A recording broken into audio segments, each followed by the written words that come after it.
De la naissance d'un enfant au transfert d'un patrimoine, chaque situation est unique et mérite d'être bien vulgarisée par des conseillers dans le domaine. Voici la chronique des bonsconseils.com avec Éric Veilleux et Bernard Paquette, conseillers en sécurité financière chez Des Bons Conseils Incorporés. Un excellent lundi sur les ondes de Mix 99.7. Toujours un plaisir de les recevoir en studio, autant Bernard qu'Éric. Mais aujourd'hui, on jase avec Bernard Paquette, Des Bons Conseils. Salut, passez une belle fin de semaine. Yes, très belle fin de semaine. Bon matin à vous deux. Ben, bon matin à toi. Hey, aujourd'hui, on va jaser. J'imagine que tu as vu tes enfants en fin de semaine. C'est peut-être ça qui t'a inspiré. Oui, puis ça sent encore l'entrée scolaire, même si ça fait quelques semaines qu'on est dedans. Fait que je vais parler du régime enregistré d'épargne-études, que ça fait quand même plusieurs fois qu'on explique, mais je vais parler aussi d'une belle stratégie qui va être à annexer avec ça. Oui, c'est ça, parce que tu viens nous présenter une stratégie qui pourrait nous faire, pas nécessairement gagner des sous, mais en tout cas, bien placer nos sous pour pas en perdre du moins.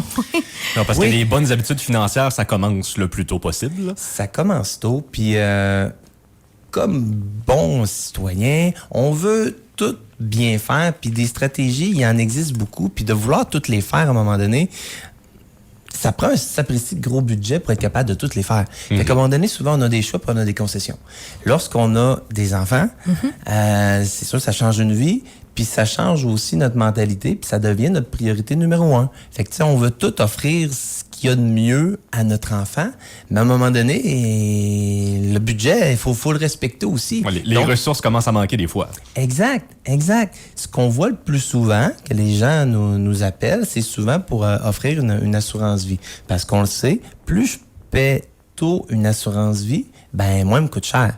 Donc, c'est bon de la payer, de la prendre de bonne heure. Puis, il y a des possibilités d'avoir des assurances vie qui vont rester toute la vie durant, puis qui se payent pendant une période abrégée. Fait que ça peut être 8 ans, 10 ans, 20 ans. On choisit pratiquement la durée qu'on veut le payer. Fait qu'il y a une rentabilité, puis les parents offrent une assurance vie qui est payée, qui est claire à leur enfant. Fait que ça, c'est très populaire. C'est un beau cadeau. C'est un beau cadeau. C'est un beau cadeau, que c'est un cadeau. Que c'est même pas, dans le fond, tu l'offres à ton enfant, mais c'est pas lui non plus qui va en bénéficier. Ouais. Donc, s'il arrive un malheur pendant les premières années, c'est génial. Mais après ça, ben, tu sais, ça devrait être, si la vie suit son cours normal, ça devrait être ses petits enfants à lui qui va les avoir éventuellement. Donc, c'est un besoin. Mais un besoin qui est réel, c'est que si jamais votre enfant avait un problème de santé, ben, si ton enfant est malade, puis tu sais, on parle pas de la COVID ou d'avoir le va-vite, là. On parle d'une maladie qui fait qu'il faut que tu arrêtes de travailler. Rendu là, oui, il y a des montants du gouvernement qui vont être attribués, mais qu'il y a une limite. Puis les frais hospitaliers qui ça l'entraîne, la médication et tout, ça peut chambouler une vie. Fait qu'aujourd'hui, on va parler, comme j'ai dit, du REA, mais on va aussi essayer de couvrir cette période-là difficile que les parents peuvent vivre. Puis je trouve ça aussi bien qu'on parle de stratégie financière pour les parents parce que quand tu as un enfant, en tout cas, de ce que j'ai entendu dire, j'en ai pas eu moi-même, mais ça t'en as, tu vas pouvoir me dire si c'est ça. T'as pas beaucoup le temps de commencer à analyser les finances, de commencer à penser à tout ça. T'es tellement dans au jour le jour, la rapidité, bon, OK, on va se faire un petit budget pour la semaine, petit budget pour le mois ou pour l'année. Mais à un moment donné, ça va tellement vite avec les enfants qu'on dirait que tu es dans une routine puis t'as pas vraiment le temps de... Ouais, Ou quand t'as le temps de souffler, t'écoutes un épisode de ta série avant de coucher parce que t'es brûlé, tu sais. Rapidement dans la vie, on trouve que ça se met à aller vite, mais quand on a des enfants, on dirait que c'est une guerre de plus sur notre vélo, ça l'accélère encore plus vite. Mais oui, puis tu sais, le plan au départ peut être... on peut avoir des objectifs quand l'enfant est né, puis 3, 4, 5 ans après, on peut en avoir d'autres aussi. Mais la stratégie, dans le fond, que je voulais parler, moi, c'est un incontournable. Il faut profiter du programme d'enregistrer d'épargne-études, le R3E, parce que c'est de l'argent pratiquement gratuit que le gouvernement t'offre, jusqu'à hauteur de 30%, puis avec certaines stratégies, j'en ai déjà parlé, on peut aller doubler ce montant-là. Fait qu'aller chercher tout près de 60% de subventions avec ton argent. Mais si je veux cotiser dans le REA, je veux payer une assurance vie, j'aimerais ça avoir un montant si jamais il est malade pour que je puisse arrêter de travailler. Ouais, à un moment donné, ça me prend de l'argent aussi au day-to-day. Ouais. Alors, si j'ai les moyens de tout faire ça, ben fine, mais ceux qui n'ont pas les moyens, qu'est-ce que je peux faire? Il existe une stratégie qui est super intéressante qui va couvrir l'enfant, dans le fond, pour une assurance maladie grave. Une assurance maladie grave, c'est quoi? C'est un montant forfaitaire qui est versé à l'enfant, aux parents plutôt, si jamais l'enfant est diagnostiqué de l'une des maladies couvertes. Puis, ce montant-là, dans le fond, va servir, bien entendu, à payer tout ce que de frais encourus, mais va surtout aider à remplacer le salaire du ou des parents qui vont devoir arrêter. Puis, sur ces mêmes produits-là, on a même la possibilité de mettre un avenant que ça va payer soit pour une maladie grave, soit pour un décès. Alors, encore là, ceux qui ont la priorité juste de couvrir le décès, ben, il y a possibilité. Fait que le décès va être couvert et la maladie va être couverte. Et la dernière chose que moi, je mets systématiquement, pratiquement sur tous ces contrats-là, c'est qu'il y a possibilité d'avoir un remboursement de prime après 15 ans. Puis c'est là que ça devient intéressant. C'est que ce que j'ai investi dans le contrat, dans la police, après 15 ans, ça me revient. Donc, si mon enfant a eu une maladie grave, ben, je vais être heureux d'avoir eu la couverture, d'avoir eu le montant, par exemple, de 50 000. S'il n'y a rien, j'ai couvert cette période-là que s'il y avait un problème, il était couvert. Puis après 15 ans, je récupère l'argent que j'ai mis dedans. Et qu'est-ce que je peux faire à ce moment-là? Je peux le remettre dans le régime épargne-études. Donc, oui, j'ai mis de l'argent dans un contrat. Si je l'ai utilisé, ben, c'est l'essence même du besoin de pourquoi j'ai pris l'assurance. Ça fait que je suis content. Ben, je suis content. Il est utile. Puis, si je ne l'ai pas utilisé, ben après ça, je le remets dans mon régime enregistré d'épargne-études. Le gouvernement me donne un beau 30% là-dessus.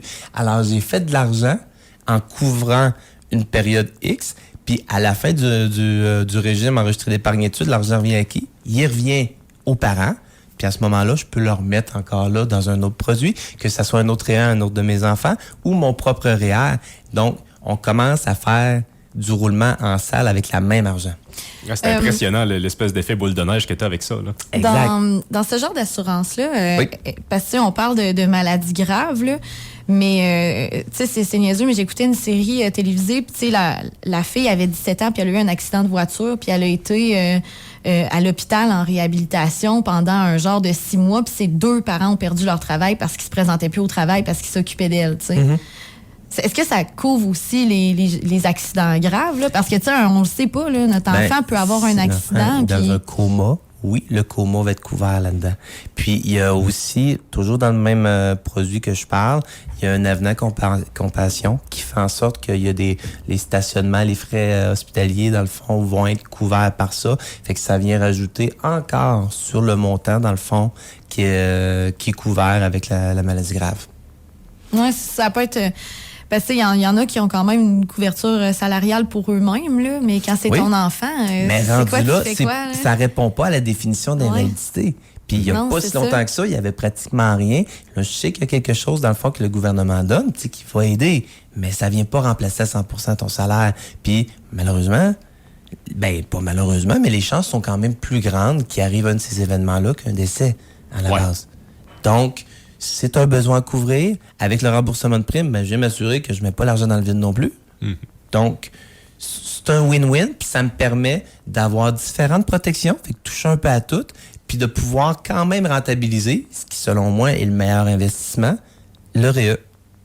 Mettons que j'ai pas beaucoup de moyens, je sais pas trop où je devrais placer le peu que j'ai, si c'est pour les enfants ou directement dans mon REER. Qu'est-ce que je devrais choisir entre le R3A ou le REER? Est-ce que je devrais vraiment aller pousser ça vu que je peux ramasser jusqu'à 60%? Ou je suis mieux de mettre ça dans le REER pour payer moins d'impôts à la fin de l'année? Là-dedans, encore là, je peux pas donner une réponse parce que ce sera pas la même chose pour tout le monde. Mais ce qu'on doit remarquer, qu'on doit calculer plutôt, c'est qu'est-ce que tu as comme retour d'impôt? Comment ça va faire réduire ton salaire imposable? Parce que le salaire imposable, il donne droit aussi à quelque chose qui revient aux enfants. C'est les allocations familiales. Fait qu'il est calculé en fonction de ton salaire. Quelqu'un qui gagnerait, je mets un gros montant, mettons 100 000, mais qui se prend une grosse prise de REER pour écraser son revenu comme s'il avait pas gagné un revenu imposable, ben rendu là, ils vont calculer que c'est quelqu'un qui est pauvre, qui a pratiquement pas de revenu, donc il va avoir le montant maximal qu'on peut avoir d'allocation. Donc, ça peut être une sapristi de bonne stratégie de le faire. C'est vraiment du cas à cas au soleil. C'est avec des chiffres qu'on va répondre, puis dépendamment de ce qui a déjà été instauré, on arrive, il y a toujours des stratégies qui ont été mises en place, que ce soit par le cotisant ou par un autre planificateur. Justement, chaque situation financière est différente selon le nombre d'enfants, si vous en avez, si vous en avez pas, si vous êtes en couple, si vous êtes marié, la job que vous avez, où vous êtes rendu dans la vie, votre âge, bref, ça change pour tout le monde. Donc, je vous invite à contacter l'équipe des bons conseils parce qu'eux vont pouvoir dresser là, un portrait assez net et précis de vos finances et vous aider là-dedans. Exactement. Ben, merci Bernard, on va se revoir dans début de semaine. 2 semaines. Exact. Salut. Ciao, ciao. Desbonsconseils.com vous a été présenté par Éric Veilleux et son équipe située au 135-25 boulevard Lacroix à Saint-Georges. De la naissance d'un enfant au transfert d'un patrimoine, différentes stratégies s'offrent à vous. Parce que chaque situation financière est unique, vous devez vous assurer d'en tirer le maximum. Notre équipe d'expérience est là pour vous donner les bons conseils dont vous avez besoin. Communiquez avec nous au 228-72-24 ou desbonsconseils.com.